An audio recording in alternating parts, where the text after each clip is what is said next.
Hi, I'm Angela from As Above Astrology, and in this video, I'm going to be talking about what we do to create malas. So, the first thing that we do is we make sure that we have an election for a planet. So, let's say if I want to make a Venus mala, I need to find a time when Venus is at the very least not afflicted. So what are afflictions? If she's applying to conjoin Saturn or Mars when they're not in their dignities, that's an affliction because Saturn and Mars are the greater and lesser malefics, respectively.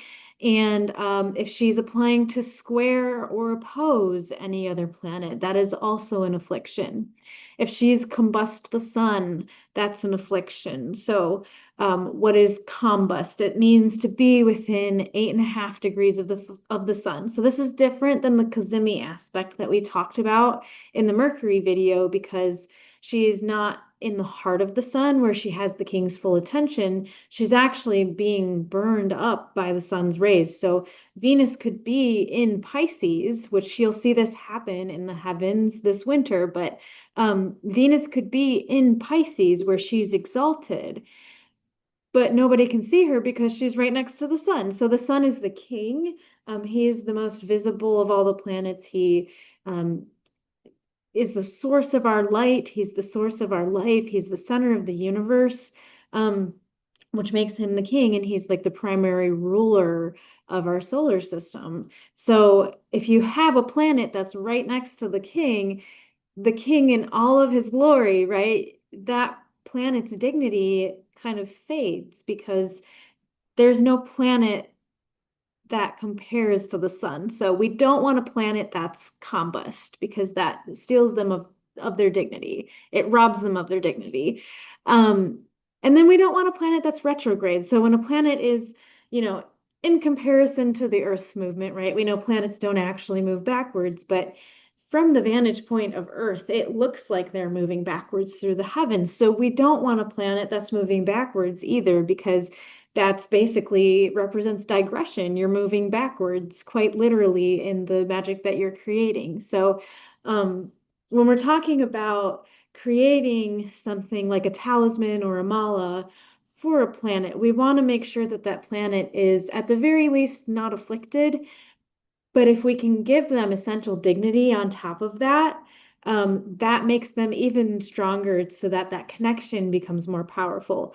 We also don't want planets that are in signs where they're debilitated. So, for example, back to Venus, right? We don't want to have Venus in Aries.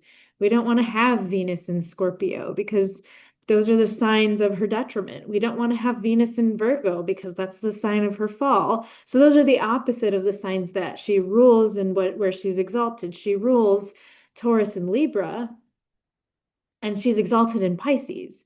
So when she's in the opposite place of the heavens, she's not as strong. She doesn't have, and it's not even that she's not as strong, she doesn't have any dignity. She's like a stranger in that land. She doesn't have any say in what happens. She's in somebody else's house.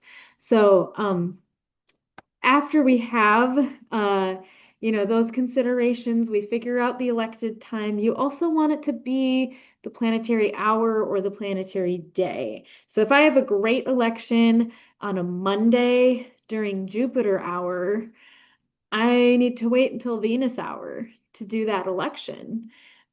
So she might not be on the ascendant or the midheaven. She might be in the fifth house that she rules. She might be somewhere else in the heavens. Um, and those are okay. When we're creating malas, even when we're creating talismans, but it's more powerful to have a planet on the ascendant. It's more powerful to have a planet on the midheaven. Some of that relates to something called house-based talismans, which we're not going to cover in this video because that's a whole other topic. But once we have that election, then we're going to go and we're going to say, okay, I have X number of minutes to create this. That means I can make one mala or I can make two malas. Most elections last about long enough for me to make two malas. So Then I go and I look at the traditional sources. So I have William Lilly right here on my desk. I go and I look through his planetary rulerships and I figure out, what does this planet rule? So I'm not going to use agate for the moon because Mercury rules agate. I'm not going to use amethyst for Mercury because Saturn and Jupiter rule amethyst. So I want to try to think about what kinds of colors, what kinds of crystals, what kinds of elements does this planet rule? What number does this planet rule? And those kinds of considerations go into the design of the mala. And then after that, that's when we assemble the supplies that we've chosen, and then we sit down at the elected time, open the ritual with an invocation of the planetary angel, create the mala, and then you consecrate the mala so that the angel has a chance to ensoul that. So I've gotten really great feedback about these malas that they have a nice energy to them. That is the angel of the planet that you're sensing, and the malas are created at a time when that planet is dignified. So it basically gives that planet, that angel, a good body to inhabit so that they can be more present with you. It makes their presence stronger for you. And the more you invoke them, so like if you have a Venus mala, Venus rules Fridays. So you might want to do a Venus invocation every Friday so that you can connect with her.